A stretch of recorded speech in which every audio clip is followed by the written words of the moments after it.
Welcome to the Life's Best Medicine podcast, where we are finding hope and healing one episode at a time. No appointment needed, no rubber gloves, and no copay. Just a healthy dose of life lessons to help equip you for this wild journey we call life.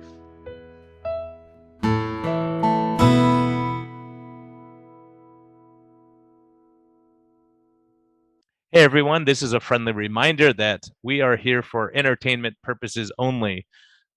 We may not even be that entertaining at times, but this is not medical advice. Talk to your doctor, check with your healthcare professionals before making any lifestyle changes or medicine changes. What we're talking about is our clinical experience and what we've seen. And so if you really want our advice, you can consult us. You can actually consult me as a doctor, or you can consult my guest and get all your questions answered. But we can't give free medical advice because we can't pay our bills with that. But we can help to educate you a bit and allow you to think a little bit. And always reach out to your medical professional before making any lifestyle changes. Thank you. I want to give a shout out to Health Code, my sponsor for this podcast. They're an amazing company. They're great people. Gethealth.com, GETHLTH.com. They're a mainstay for me in my treatment of patients. I'm using them for my seniors, getting them off all the seed oils and garbage stuff and getting them healthier with Health Code. Great flavors, vanilla and chocolate macadamia. They actually converted me over to chocolate macadamia. I really love that stuff. Really good stuff, great nutrition. And I'll tell you, behind the scenes, they're a great company. They're sending me samples of a new product coming out that I can't really talk about yet, but it helps improve insulin sensitivity. I'm going to have some anecdotal data from Guatemala when we try Health Code, which I've seen improvements in patients, and give them some additional supplementation.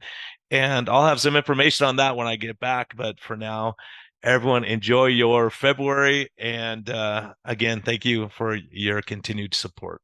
Hello and welcome back to the Life's Best Medicine podcast. We have a guy with a story. I don't know the story yet, so we're going to learn together. But a good friend of mine said, hey, you got to interview Dave. So I'm like, hey, Dave, let's hook up. So we finally made it happen. It took us a few months going back and forth, trying to figure out timing and stuff.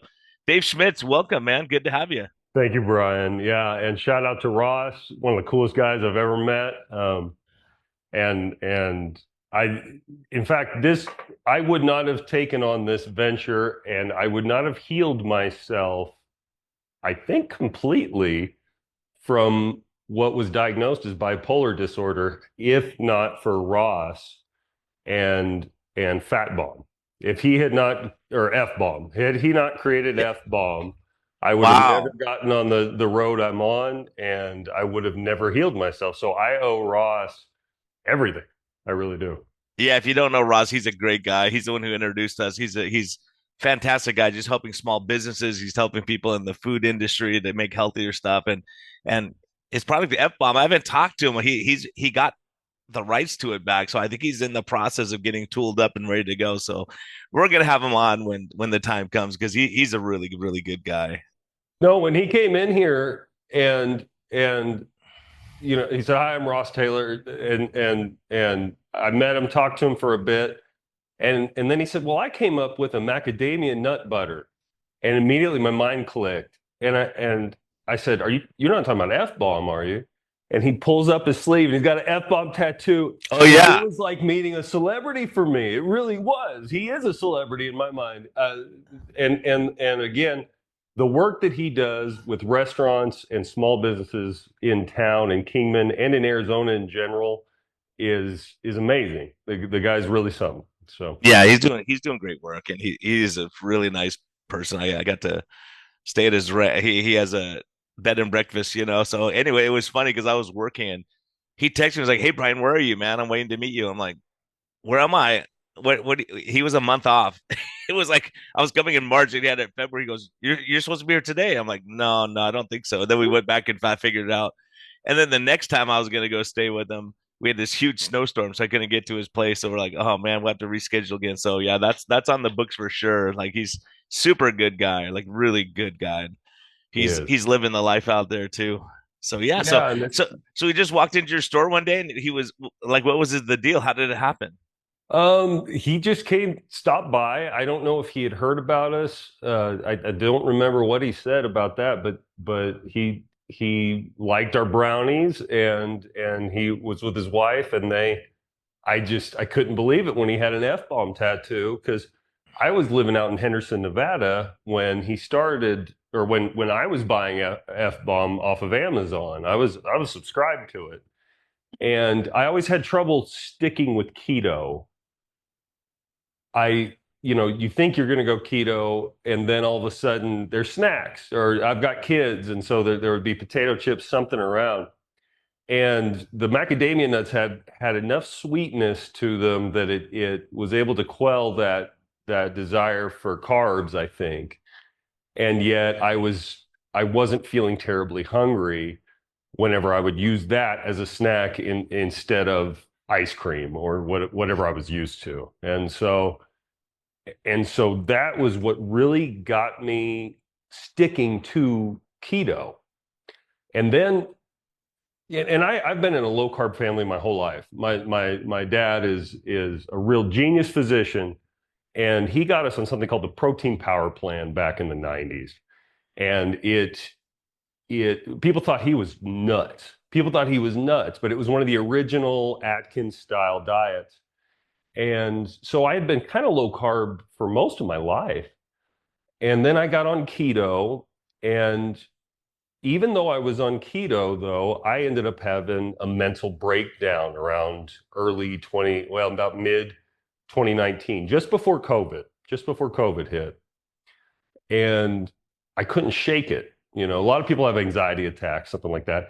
I couldn't shake this one. And so I ended up going to a doctor.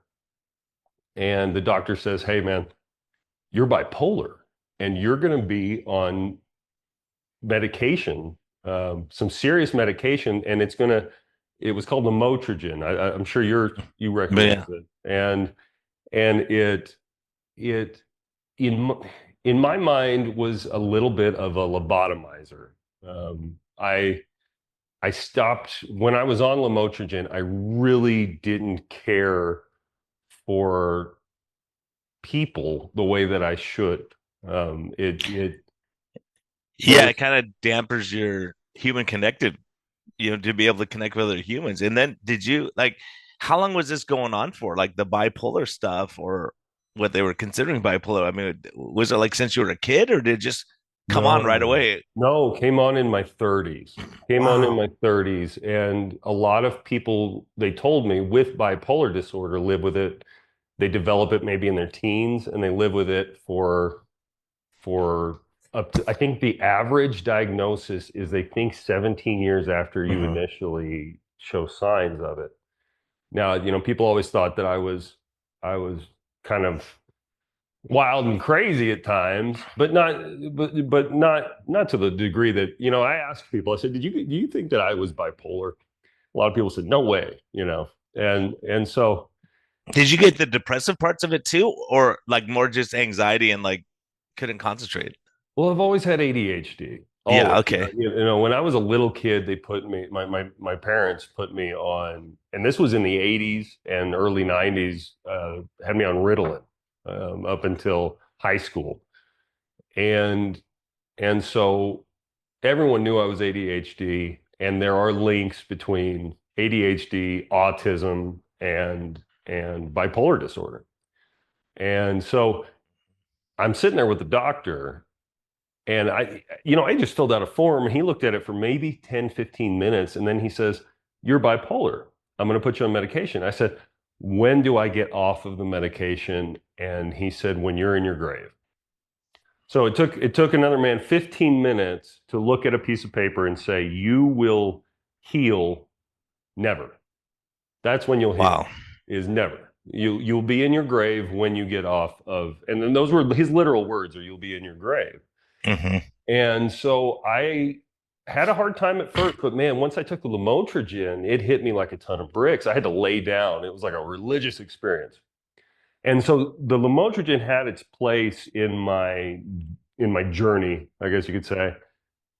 But I was on it for about 5 years, and my wife and I decided to buy this bakery. and we turned it into a keto bakery and a carnivore restaurant. I thought, how cool would it be to get a bucket of bacon or a cup of bacon on the go, you know? Um, but I wasn't carnivore myself. And so I started thinking, well, maybe I'll try carnivore.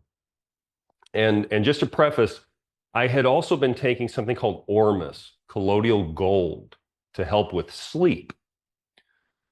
And what colloidal gold, the idea is that these gold particles get into your pineal gland.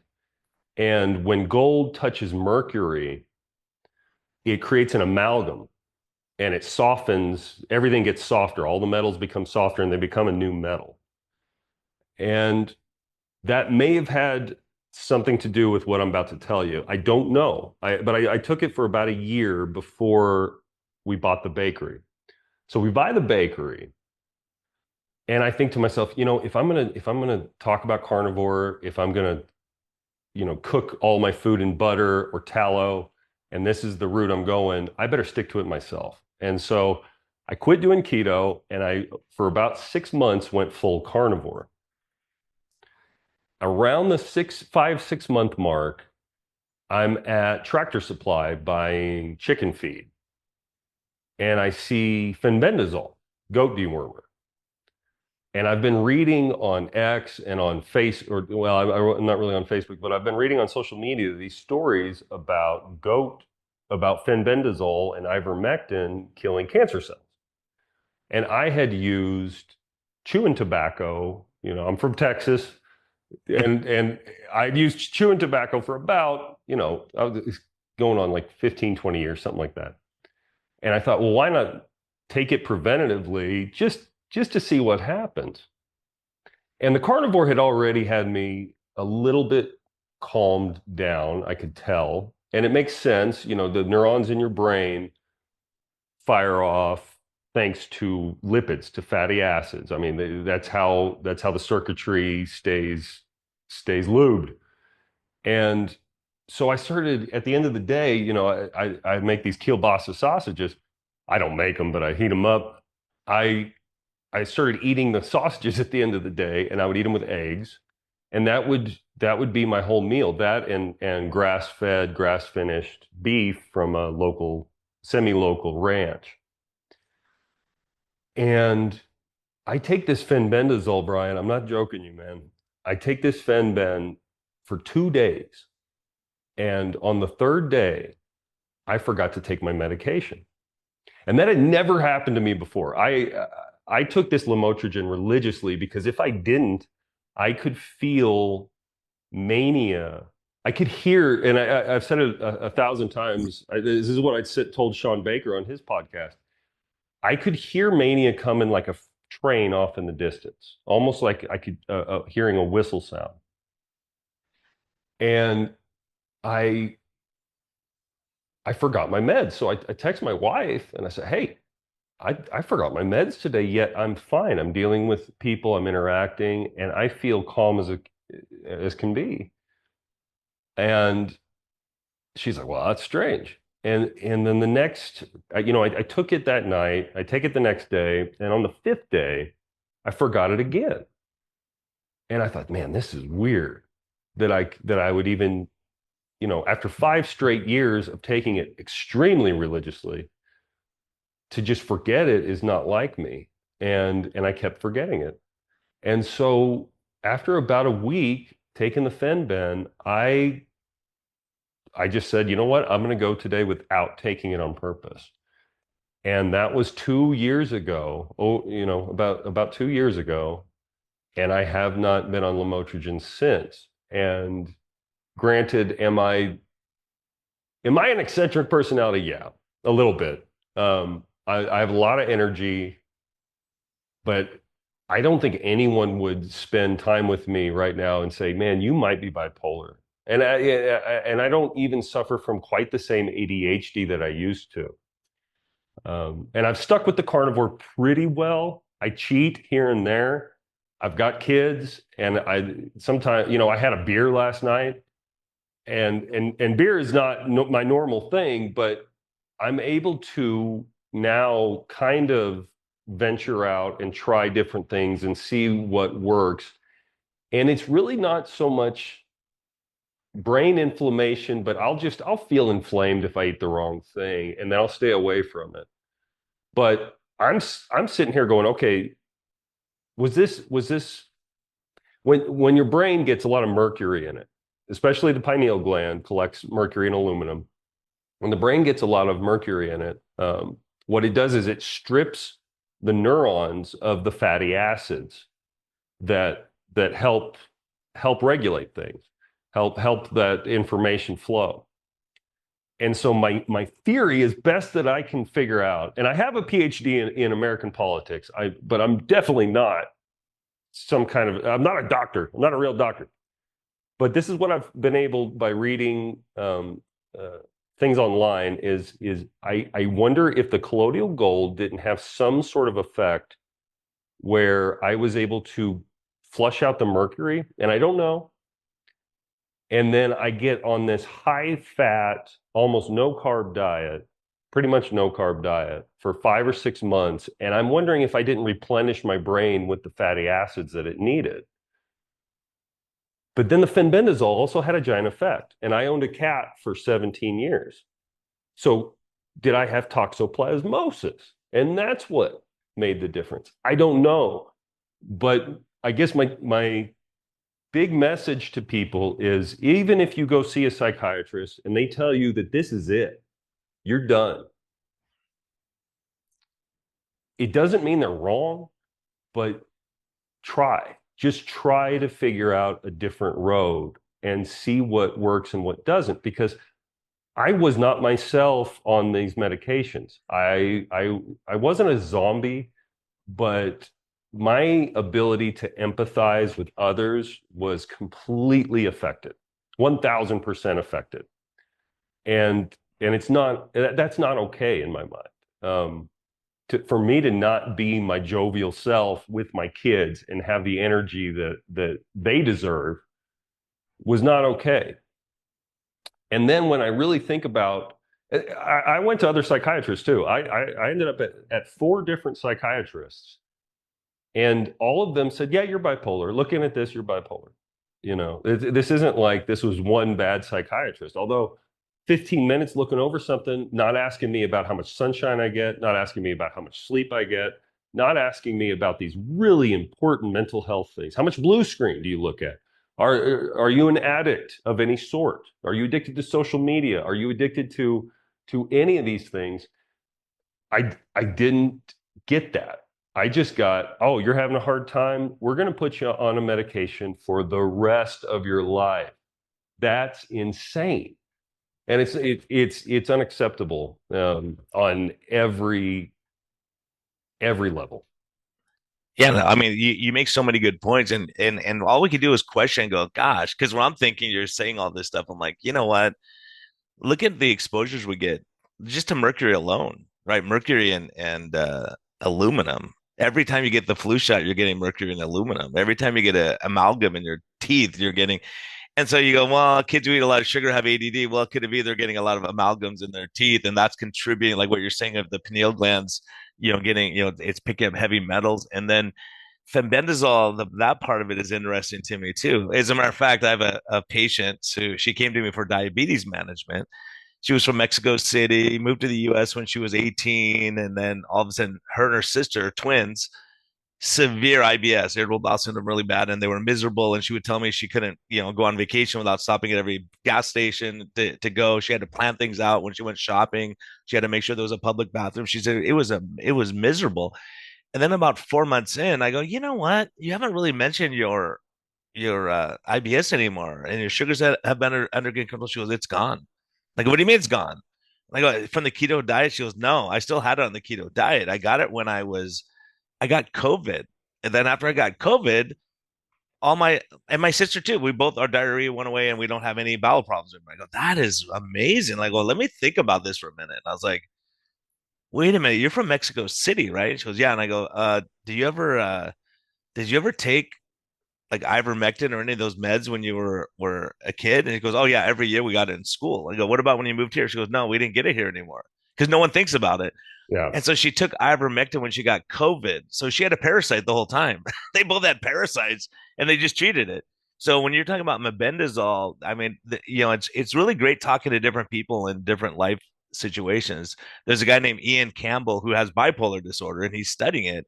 And so it's worth listening to that one. Anyone interested on low carb MD, because we interviewed him and he goes, look, the old days with bipolar, they would just put people in ice baths and try to slow their brain down. And that's why the meds like Lamictal and lithium, all these make you gain weight because it's slowing metabolic rate, which is this energy in your cell. And like you're saying, this connection with ADD is absolutely correct, that people have their brain is just going too fast and they have too many thoughts in their head.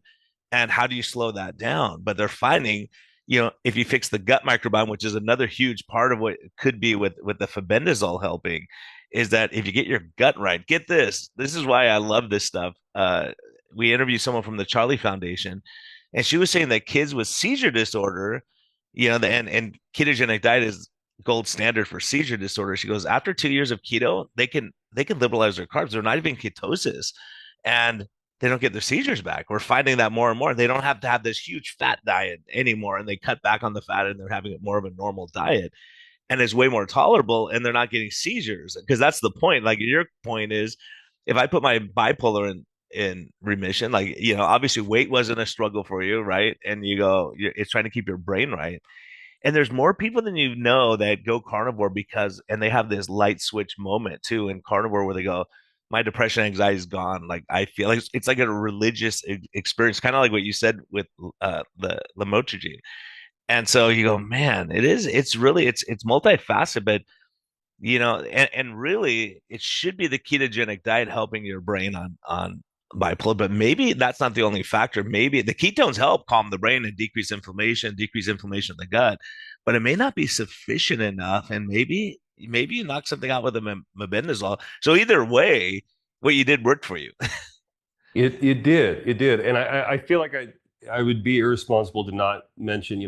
I've done a lot of reading on this lately, and I do want to say that I know people that are like, I take Fenben, I take ivermectin every week. And from what I've read about hygiene hypothesis, that might not be the answer either. And so I want to be very careful to say that I'm not saying that people should just slam these things by any stretch. And what they've found in a lot of other nations with these studies is that helminths in the gut, these parasites, specifically, it's like in Americanus, it's a kind of worm, and if you kill it off completely, we co-evolved with parasites, and so we create T cells naturally to fight off parasites. And Fenben and ivermectin kill off 80 to 90% of the parasites in your body, which in my case is what I needed at that moment. But what they're finding is that if you overdo it and you never have those parasites, those T cells can attack you and attack your own body. And I feel like I would be doing a disservice if I made it sound like these are some kind of miracles that you should be slamming all the time. Because like I said, these studies are showing that later in life, people that do deworm or over deworm end up with autoimmune disorders. And there's a lot of literature on that right now, and they're working on more. And so there's this weird balance of trying to figure out to what degree do we want to deworm, and to what degree maybe do we need the helminths in our gut on some level over time. I don't know, but I just feel like I need to. Yeah, I think it's so important having that balance and go, okay, like, because everyone goes, well, if it works, I'm going to take it every single day for the rest of my life, and I'm never going to. And you go, gosh, I could have, like you said, kill off other species that you need that are kind of helping you out. Like we've co-evolved with all these bugs around, and they're Yeah. going to be around a lot longer than we are. And when you look at the effects, like it's just amazing because it's such a like you were talking about being around cats, like the crazy cat lady. Well, this bug, what it does is it makes you not smell cat urine. So when what's the condition? I'm blanking on it. Yeah, Toxoplasmosis. toxoplasmosis. So what toxoplasmosis does is it tells the person, like if you infect mice with toxo, they get attracted to cats and they go and they play with cats and they get eaten. So there's like the cats, it helps to, that's how, and then that's how the life cycle of this thing, it just wants to survive.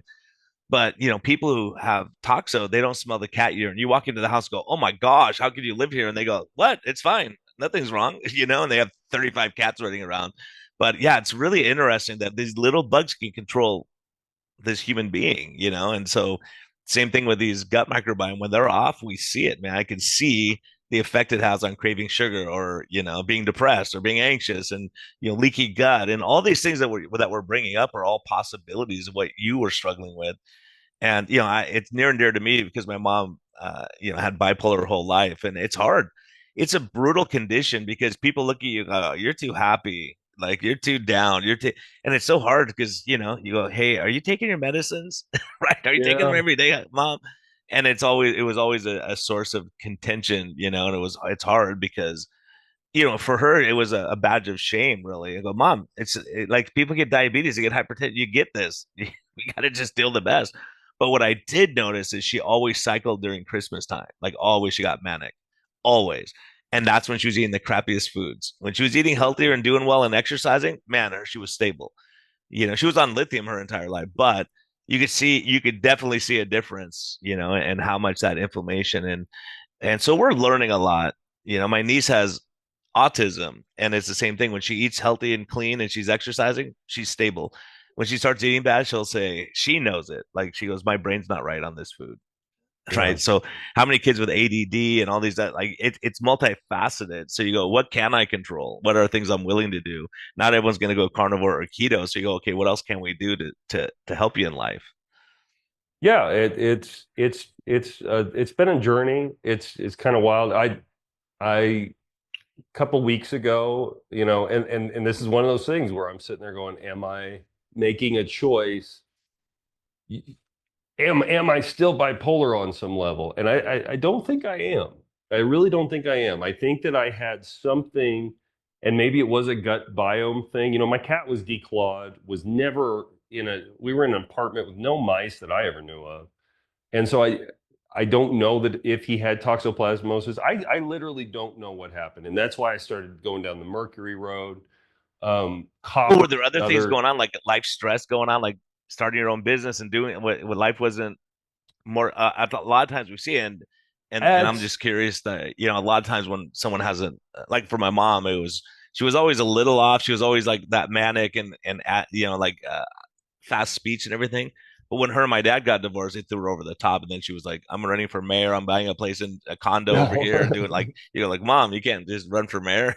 Like, like I'm starting this business. Like you can't just start a new business. And she was super smart doing, like she cut hair, and she ran salons her entire life. She managed them all, and still through all that she did it. And Yeah. so um yeah. Well, and I've got maybe, but I was still on the medication when we opened this place. But maybe there is something there, or maybe it was ADHD. But we gave this 2 good years, and I think we're going to close Keto Keto Carnivore.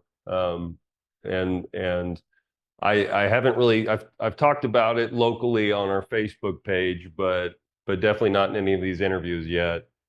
But I came to this realization that I was still buying everything from Cisco Foods. I've been still feeding people, even our almond flour has glyphosate. And you get to this point where you realize that we're in a system at the moment where there just doesn't seem to be like it's pick your poison. And I don't know how long it's going to be that way. But for now, it kind of does feel that way. And this is why carnivore is so important, because carnivore, especially if you can get it from a small farm, you know exactly the food you're getting. You know you're getting beef, and if you know that they don't vaccinate and they don't do any of these, they're doing mRNA vaccines in all of our pork. And mRNA, there's talk that they're about to pull the mRNA COVID jab completely. That was talked about yesterday in the news. And so if we don't need it, if it might be bad for us, and if these spike proteins are attacking our cells, why are we giving it to our food? And I got to a point where, and we've actually been doing better than ever. And this is the hard part of walking away from something. But number one, I'm exhausted. My hat goes off to anyone that runs a restaurant, anyone that has a brick and mortar shop. Folks don't realize, my dad was an ER doctor and he worked overnight and he was always on call. And having a restaurant is not on that level, but man, it's close. The way that you have to always be running up here to do something, to fix something, things going wrong. I've never had more respect for restaurant owners than after I've done this, and for employees. People have no clue the work it takes to run something like this. And after you leave, you have to clean the dishes. Like after, people, when the place doesn't close when it closes, right? Like there's people there working. That's And right. so, yeah, just having staff and staffing and, interpersonal conflicts and, all those kind of things it's just such a challenge running a small business. It is. It is. And we're in a system right now that is not built for small businesses. And our government is a corporation, and it acts like a corporation. And we see that day in, day out with the decisions made that seem to only be made on the basis of finances. It feels more and more like Americans, in my mind, are completely losing their sovereignty. I have no say over what the FDA does and doesn't do with food. And I can try to contact my congressman, but if it's just an email from one guy versus money flooding in from these, they have so we're supposed to soak our dishes that we use in bleach at the end of each day. And I thought, well, this is crazy. Bleach is not really good for you. And it's not even supposed to be rinsed off. After it goes in the bleach, it comes out, you dry it, and then you serve with that. So anytime you go anywhere, they're using bleach or they're using serious chemicals. And I asked Grok, if you don't have Grok, download Grok. It's amazing. I asked Grok, I said, how much do people or companies like Dow spend every year to make sure that we're all still using bleach on these dishes? And it's over $500 million a year. $500 million a year to make certain that I'm told I have to soak, over a long period of time, soak all of my utensils, my cooking utensils, in bleach.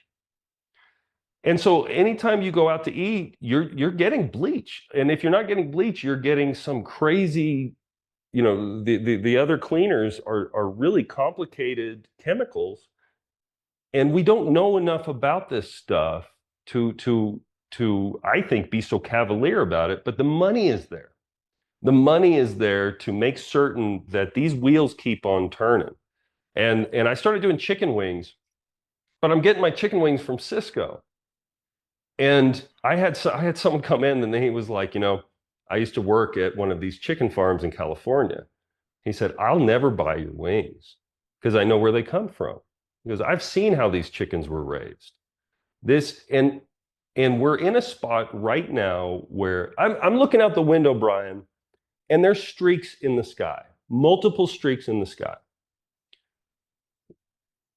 Elon Musk gets on X and he talks about us living in the Matrix. What does that mean? Well, if my food is coming from some place that is not ethical with chickens, if I'm being sprayed, most likely, someone sent up a weather balloon in California and collected what it is they're spraying. It's strontium, barium, and aluminum. Strontium If it gets into your blood, it is absorbed immediately by the bone and causes leukemia. My mother-in-law right now is 62 years old and has the rarest form of leukemia you've ever seen. She lives in Vegas. They spray over Kingman just like they spray over Vegas every single day without fail. Barium gets into your blood, causes heart conditions. Aluminum gets into your blood, causes dementia. Again, it's sucked up by the pineal gland, the part of the brain that is supposed to help you experience empathy with other people and a connection to nature. I'm watching them spray right now, streaks in the sky, and they do this every day.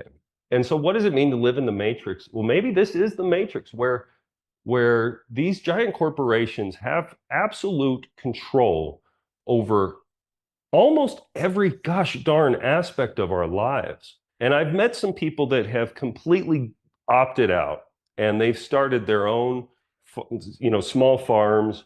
They've started raising their own chickens and doing things the right way. And I, I don't know where this is headed.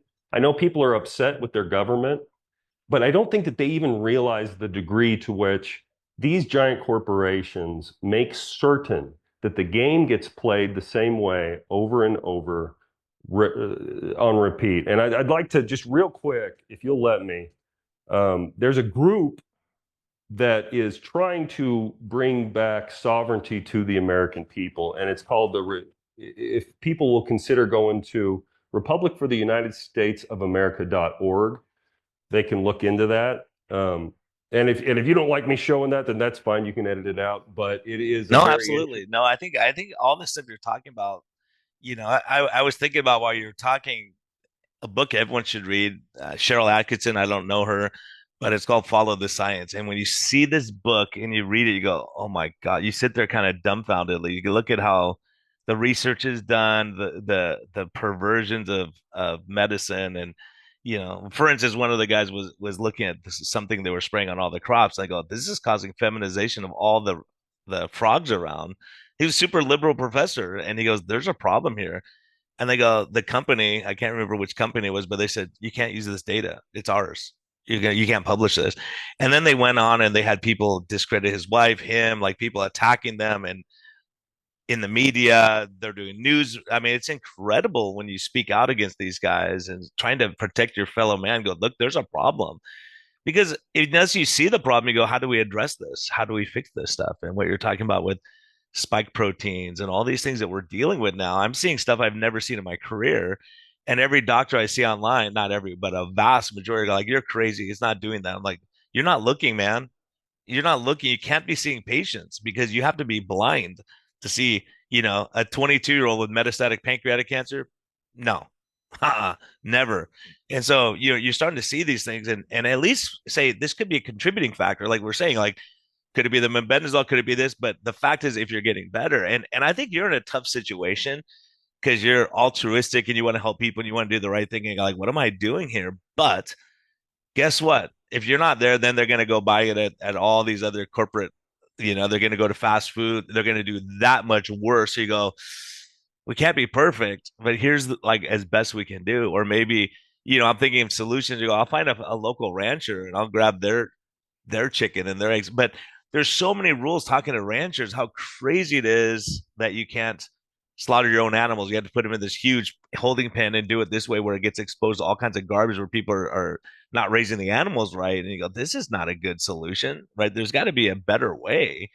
And it's just like you're saying, when you see these chicken farms and how they treat it, like anyone listening, go look at these rotisserie people are like, I'm eating rotisserie chicken from Costco all the time. Look at the ingredients in that. It's unreal. And I learned some valuable lessons. I was in Guatemala and Cuba, and both of the places they're looking at me like I'm making the chicken. I go, I'm yelling to my buddies in the house making salsa. I'm like, dude, your chickens here are crazy. Like the chicken breast is like this. He goes, that's real chicken breast. There's no, yes. You go to Costco and your chicken breast is like a brontosaurus. You're like, how the heck are they getting the chicken that big? That's like a steak. Like it's Yeah. crazy. But in Cuba, they laugh and they go, look, here's how long it takes from the time you have an egg. Here's how long it takes. I can't remember the numbers, but it was months for that. He goes, in the U.S. they do it in a few days, like 2 weeks or something, compared to 9 months it takes us because you guys are in a hurry and you don't like you're giving them hormones, you're giving them all this stuff to make them big, and we don't realize what we're eating. And that's the problem, you know? No, I want to say it's a cross, something called a cross Cornish. My wife decided she was going to raise some meat birds, and they can't walk. They literally cannot walk. They get to a certain age and they can't stand up anymore because we have bastardized the evolutionary process. We have taken these things and bred them to be so fat that they literally cannot stand up and walk. It's to say it's And they inhumane. break their legs and everything, right? Yeah, they break. Yeah, it's really sad, and I hope. Thank you for that, by the way, because I have considered. We've only been closed for a couple weeks, and I have considered trying to stay open on some level before I rent this place out. And it is tough. I have customers that come in, they're like, I can't eat anywhere else. All I do is, I cook in butter. That's what makes me different, is I cook in butter. I don't use seed oils. But I've even gotten to where I'm worried about the almond flour, and I worry about the fake sugars that I have to use to help people stay keto. And again, it's a pick your poison type thing where I haven't been able to decide, at what point am I helping? At what point am I actually hurting? I don't know. And that's a weird spot to be in. But Yeah. but if you want Well, the to, problem is most people, like there's a restaurant near my house, and I was talking to them. I'm friends with their ex head chef, and he goes, that place? The guy goes, like he's into quality. He goes, look, I'll pay more, I'll make less profit. I'm not putting garbage out there, like yeah, And so he goes, they go, yeah, but these mushrooms cost this much, and this one you can get for a third of the price. He goes, I don't care, the better quality, whatever's going to be good for the people eating it. I'm making enough money. I don't have to nickel and dime and give people terrible stuff. So, but you're right. But you look and you go, okay, I could get chicken wings from Cisco for whatever for a dozen. Over here, it's going to be 5 times the price, and you got to stay in business. So it's hard. Like you charge more, then people go, well, I don't want to pay that. Well, you're getting good quality. Like, and there's certain things we'll pay for good quality. I think a lot of people, myself included, I go, I'll pay more for my steaks if I get it from a local farmer than to go get it at a box store, because I yeah. know where it's coming from, and you know who's raising it. You can go down there and visit the cow, and you see them walking around the fields. It's not like you got this pen and they're being tortured for the rest of their life. So there's a lot to that, and people want ethical products, and it's just finding that happy medium. How do you make it cost effective? And it's always been crazy to me because you think about it like, oh yeah, I'm gonna eat blueberries and save the planet. Okay, where do your blueberries come from? They're coming from like Nicaragua, El Salvador, and they're shipping it here in big trucks. They have to spray stuff on it to keep it, because if you grow blueberries at your house, like they're bad in a day or two. How in the heck can it be 2 months later you have blueberries sitting there? The average apple, people don't realize this. Look it up yourself, because I did. And a year, up to a year, it's sitting there before you eat it, and they spray stuff on it to make it ripen right before you get it in the store, and you go, oh my gosh, you've been in a warehouse for a year. Like, Yeah. that's a lot different than going to your friend's tree and picking an apple and eating it. It's totally different. So we just don't, and it's hard because perfection it's a hard thing. You go, okay, I'm gonna do the best I can with the butter, and if you want almond here, there's some glyphosate in there. We can't. I mean, there's probably no source where it doesn't have some in there, right? Yeah. So you go, if you're that's just the reality you're gonna be in. And the other thing is, like you're talking, like certain stores you go to, it says this is keto, and you look and it's like seed oils and a bunch of terrible stuff in there. You're like, that's not keto. They're just saying any fat is keto, and then all the studies they do, they're using these seed oils. Go, that's the problem. You can't be using that. And so you know how it is. You see a lot of keto places, but they're using all terrible ingredients, seed oils, and terrible stuff. So, yeah, I know you have a conundrum there, but there's a demand, though, it sounds like, There for what you're is, doing. and we were doing, especially for what we're doing. But my wife is the best baker that's ever lived, and I'll go to my grave saying that. Her brownies are on a different level, and if anybody wants to try them, they can go to keto-keto-carnivore.com. We still ship out, and she still bakes, but yeah, that was kind of our selling point, is we've got keto products with only a handful of ingredients.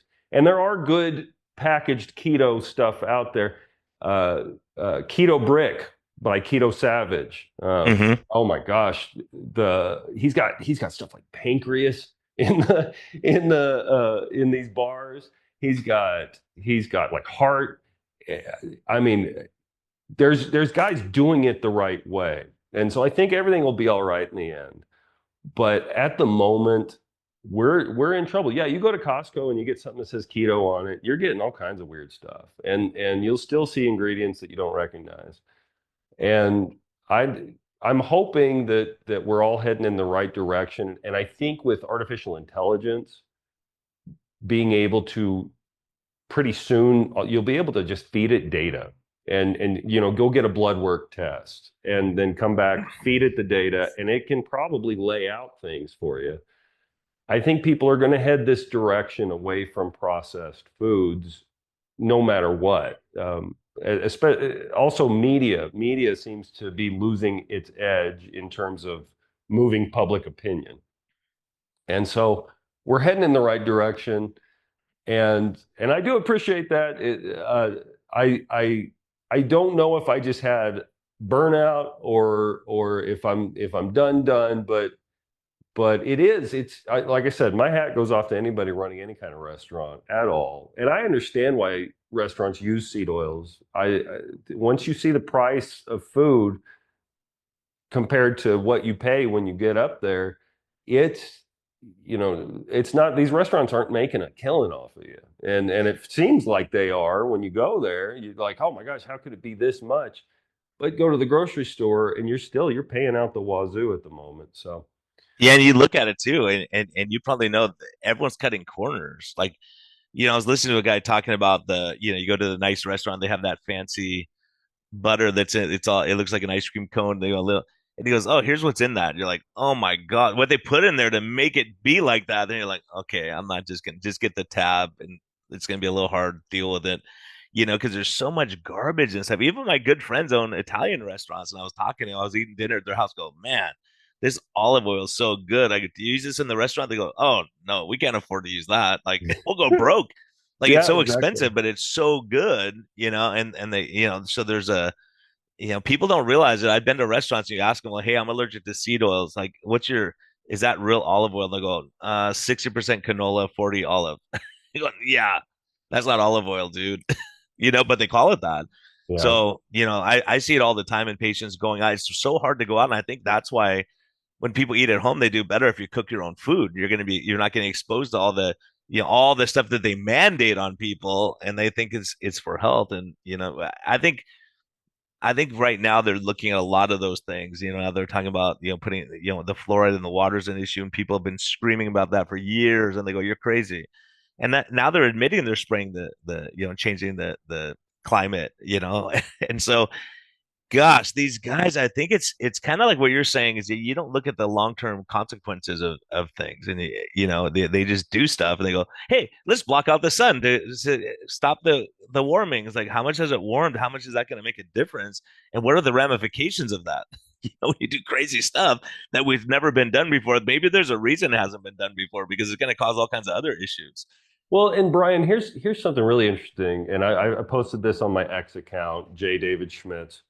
And I'll repost it after we get off of here in case anybody does see this, and I'll pin it.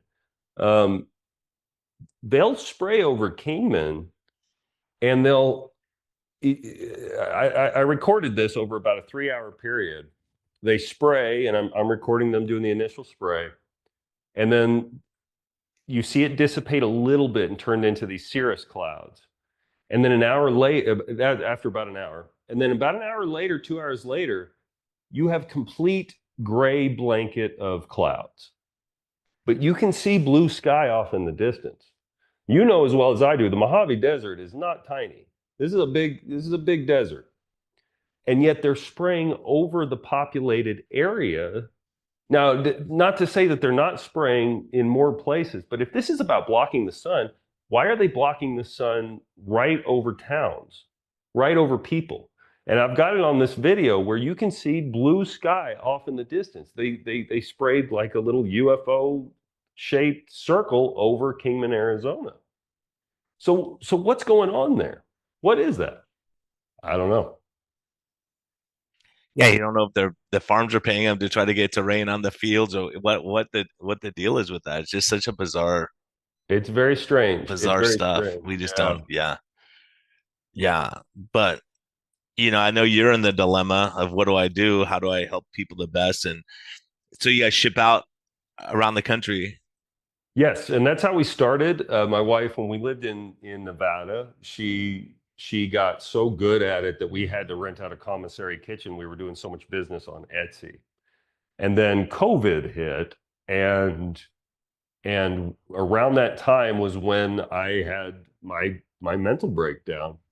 And so we had to give it up for a short period, and we get back on, and every baker in the country had gotten on Etsy. And so she lost, she was always, you type in keto, and she would have like 5 of the top 10 items. And next thing you know, we're gone. And so we bought this building because I know for a fact she is the best keto baker in America. There's zero doubt. And and it's heartbreaking to have to let it go, but we have 7 kids. We're really busy. And so unless I can staff it well, um, and things just kind of pick up, I'll probably have to at least rent the building out for a little while. And so that's tough. It's tough because this was a labor of love. One, it's so hard. You put so much effort and so much work into, and you're like, I'm just working all the time. I was just talking to someone who was running a warehouse, and he goes, Brian, I worked all month. The money I made on paying to rent the warehouse, and it's like, what am I doing here? I'm making like $200 a month, with all this stress and everything I'm doing. He goes, forget it. I got other stuff I can do for that. And so it's hard.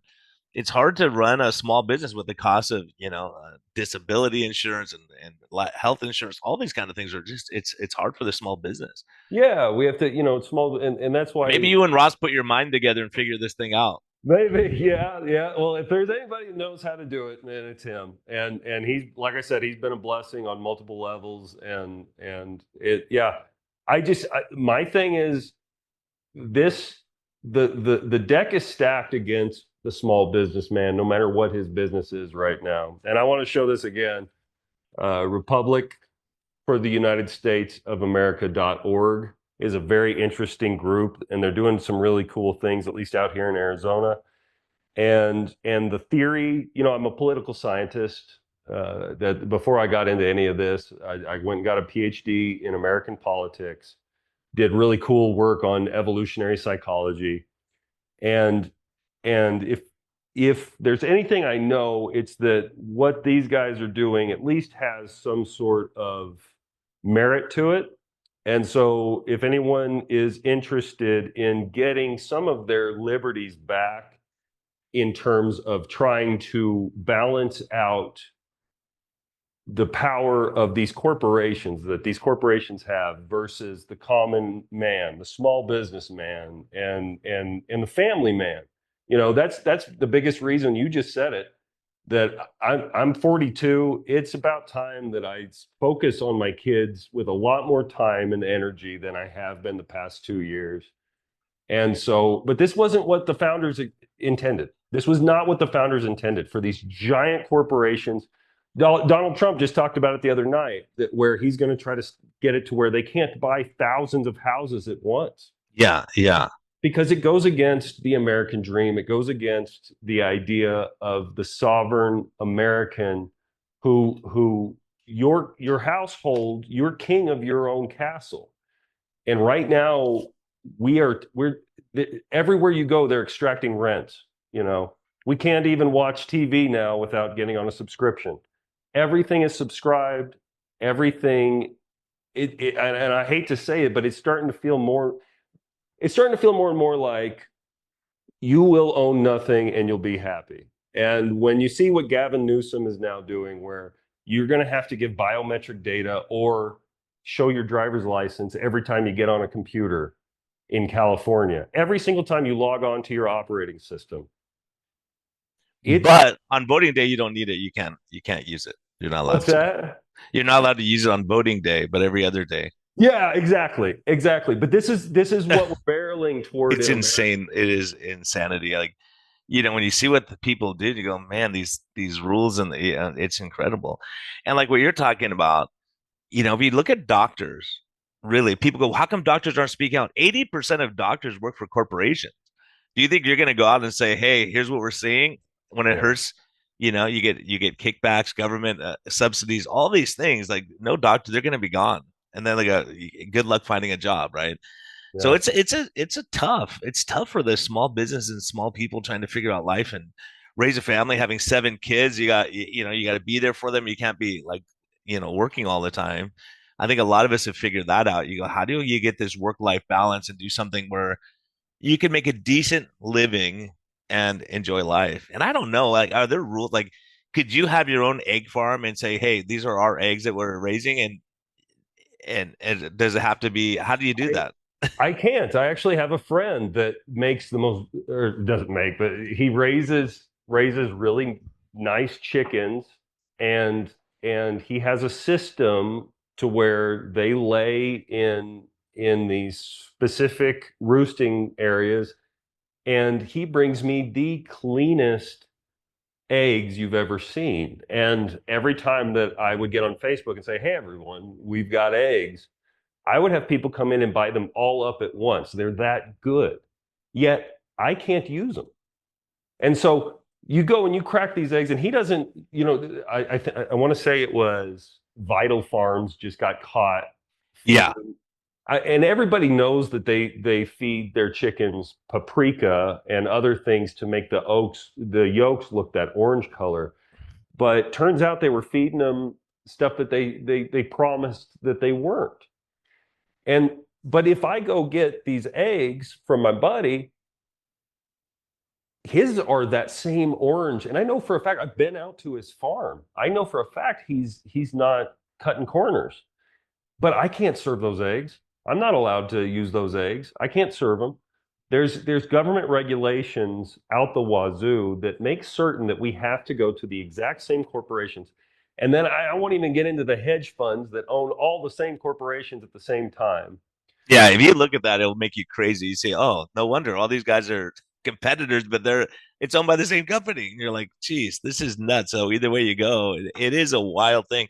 And I was listening to an egg rancher, and it was just amazing because she goes, "If you get an egg off our farm, like it could sit on your counter forever. Like it has this natural seal from the chicken on it." And they go, Yeah, "Oh, if you want to sell that egg, now you got to soak it in bleach and put in all these chemicals and do all this stuff." You go, oh my gosh. And then it has to be refrigerated right away because you take off the seal that's what it's naturally supposed to be. So hopefully we get some minds that go, look, let's support our local farmers and ranchers. And and that's the other thing, is a lot of those are selling to the big food, Cisco and all these other corporations, because they go, I can't sell it on my own. What am I going to do? Yeah, like you're stuck. yeah. So you have to make a living, and you got to pay for the hay and all this stuff that costs so much money. So yeah, there's a lot of conundrums up there. But hey, if you go to ketocarnivore.com, you can order. And what kind of stuff does she sell, like on the for people who might be interested, like Yeah, myself? Keto Carnivore.com. It's a weird name. I named it that for the rhythm in because we initially started, like I said, on Etsy. And so Keto Carnivore.com, two ketos, which people don't like to say out loud. I found out I shouldn't have named it that, but it worked. And what she's got is her cookies are amazing. Her brownies are only 3 grams of carbs, and in my opinion, in a lot of people's opinion, they're the best brownies they've ever tasted. We use top-notch black cocoa powder on top of regular cocoa powder, but mostly get it from things like Anthony's that we think we can trust. And it's mostly made of egg, and we ship these out every week. And so yeah, if anyone's interested in trying it, go to ketocarnivore.com and try some of our goods. And she can also work with anyone if they need dairy free, if they need nut free. We do coconut flour with coconut oil. And so there's a lot of different options. And that's, again, we're in a spot where if somebody like us wants to do things the right way, it's not easy. It's not easy. And my hope is that other places will find ways to start cooking things in butter or to start fighting back and questioning, hey, why do I have to just have bleach all over our utensils at all times? There's a lot of questions to ask concerning our health, and it seems like we're on the right track in America, but man, we're not there yet. Well, I'm glad you're doing it for yourself. You're doing the right stuff and getting your brain right, and but all this stress and trying to figure out like all these, you try to run an honest business and do the right thing, and it's just such a struggle. I've talked to so many people who go, look, I wanted to give the best quality I can, and here's the problem. Like the sponsor of this is Health Code, and like I talk like he goes, Ben and his brother Joel. Joel goes, look, I'm in corporation. This is how you do it. You cut your costs. He was like, I'm not doing it unless you put this ingredient and this. He goes, but it costs 10 times more, but it's healthier. It's better. Like this is the problem that you're seeing. If people want this kind of product, you don't want to make another, like you can make it cheaper and make it just like everything else. Like, what are you doing in business then? At some point you realize that's why, there's certain people I really respect and like, and you go, you try to do the right thing. Like you're saying, how do I get a source without glyphosate? If I can find that, how much does it cost me? And how can I still market it and sell it? And so that's the hard thing. So people go buy his stuff, like, Mhm. if you're like craving that brownies or cookies, like get it from someone who's gonna like really care about what they're putting in their products, right? So I'm telling you, I've talked to a lot of people in corporate America, and they go, look, the cheapest, even if they were talking about the bean burritos we used to get as kids and like what used to be in them and what's in them now. And you go, holy cow, because they have Yeah. fillers. We put this much fillers, we're going to save this much money. And then, it's all about the money and profit margins, right? So, and you have to have that to stay in business. I get it, but sometimes it gets to a crazy extent where you go, gosh, dang it. Like it's just look at the labels. Like hopefully you buy stuff without the labels. If you're carnivore, you don't have to look at the labels. But Keto Brick too, I like that they're putting organ meats because I go, you look, I'm just gonna miss some collagen. I'll eat collagen because I'm not eating liver. Trust me. So Yeah. if there's ways around it where you can have it without even knowing it's there, that's pretty cool too. Yeah, there's people like Robert Sykes that are doing the right thing and doing it the right way, and hopefully that will only grow. I know Gen Z. You talk to Gen Z, man, they're going to save this. They're going to save America. They will. They're You so figure it in out, right? touch. You bounce back and you go, wait, what are we doing here? Yeah. Yeah, yeah. Hey, so what's life's best medicine for you? For Dave Schmitz, what's life's best medicine? Like, where do you Life's go when best. things are hard? When you're thinking, like, where do you get your peace? Oh man, life's best medicine is family, sleep, sunshine, and good music. That's life's best Hey, medicine. what's good music, man? Oh, Van Morrison. Oh, all right, good. I Yeah, named yeah. I named my kids after my favorite musicians. So I've got Van. My daughter is Dylan. Uh, uh, we Johanna Joplin, and Wow. yeah, it goes on. Redding. Our youngest is Redding. We named him after Otis Redding. Oh And yeah, awesome yeah, stuff. Coulter Cash. Yeah, dude, there's so much good American music, and hopefully that makes it come back too. We're in a funny spot where even pop culture feels corporate as all get out, and let's hope that we can get on the right track in every facet of American culture again, because Americans deserve it. Yeah, I think it's so important. Like, I think all of us are on this brainwashing. You see it like you watch a movie and they have products spotlighted. And they pay money for that to have this. I want this on there. I want this. I want my product right here. I want him to drink that because they know. So I was like, oh, Tom Cruise is drinking that. Okay, I'm gonna go buy it. Everyone starts buying it. Oh, that T-shirt you're wearing, like I want that T-shirt. Pink Yeah. Floyd, right? You don't Oh have yeah. anyone named Pink in your family though. No, no, no, no. Well, maybe there's chance for Floyd. You never know. Yeah, well, yeah. Roger Waters Schmitz. We'll see. So awesome, man. Hey, and everyone, like we'll put links, and if you want to support a small business, I'm all for that. I think whatever we can do to help out, man. And I appreciate your struggle, and I appreciate that you're looking at because you can make everything cheap and go, I don't care. I'm just gonna get something out there for people. But I think it's just trying to figure out the best path forward and go, okay, how can I not compromise my integrity and provide something, but when you look down the street at what they're eating, you go, man, I could do better. We could do better. So, just like everything, if it costs you a couple extra dollars to get it shipped, you're going to be way better off than stuff that's been stored for like years before you eat it. So all you're raising a lot of good points, because we have a pandemic right now of mental health issues like bipolar and schizophrenia and ADD. It's like in the water. So we'll figure it out. It's going to be multifaceted, but it's going to be, what can I do? And I think you're on the right path of saying, let me just not expose myself to all these toxins and try to like get my life right, and do what I can do. And so for some things are going to be acceptable and some things aren't. And so we all figure out our path forward. But man, keep up the good fight. I'm so glad you got to join me here, and we'll get this out. And I'm gonna show my wife your website and have her go order some stuff for our neighbors. Oh, thank you, Brian. Thank All you right, for all Dave. of Thanks this. so This much for is so joining me, cool. man. Yeah, And thanks for fighting the good fight every day. and everyone, be kind to yourself, be kind to others, and think about these things. Like, what's in, like, when we go out to dinner, what are we eating? Like, legitimately. So if you can have a farm to table or something local, or support your local ranchers. And it's the craziest thing that he can sell you eggs, but he can't make the eggs and sell them to you. Like, that is just the wildest thing to me. Like, farm fresh right down the street, it's not shipped from another country.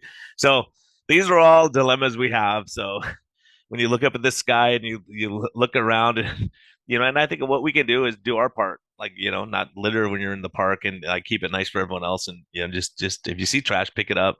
It's not not a huge effort.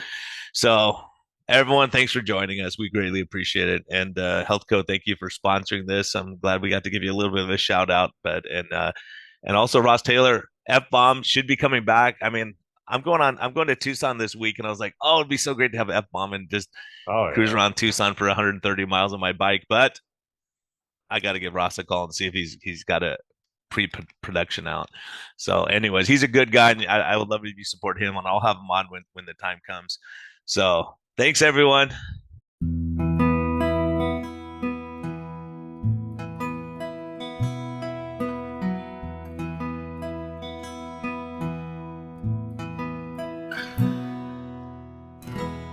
Thank you for listening to this episode.